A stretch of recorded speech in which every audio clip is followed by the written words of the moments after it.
Hello everybody, welcome to this next video in the series of complex questions on complex which were there in the last UGC NET exam. So this question was there in December 2017. It was of 3 marks. So the question is very simple. So you just need to know the formula, Cauchy's integral formula, and you can very easily attempt this problem. So you see what we are saying here is, let C be the circle of radius 2.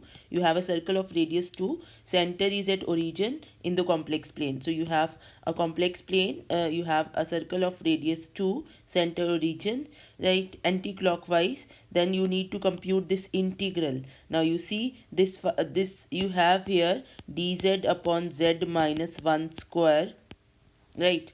So now your circle is having radius 2, so the singularity z is equal to 1 is inside the circle, right? And here you see, if you treat this 1 as f of z, because you have a square here, so f of z is equal to 1 is analytic on and inside the circle, on and inside the circle.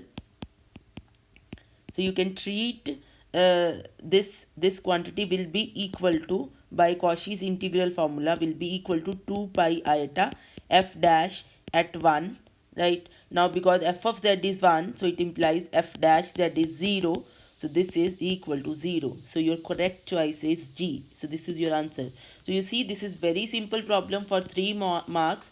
So the only thing required is you should know this Cauchy integral formula. So let me write down what is Cauchy's integral formula.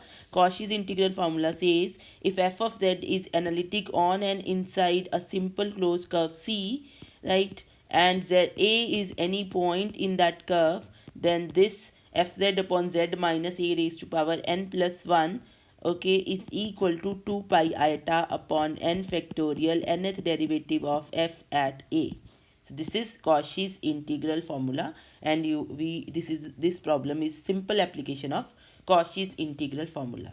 Thank you for watching this video. Please share this video and subscribe to this channel.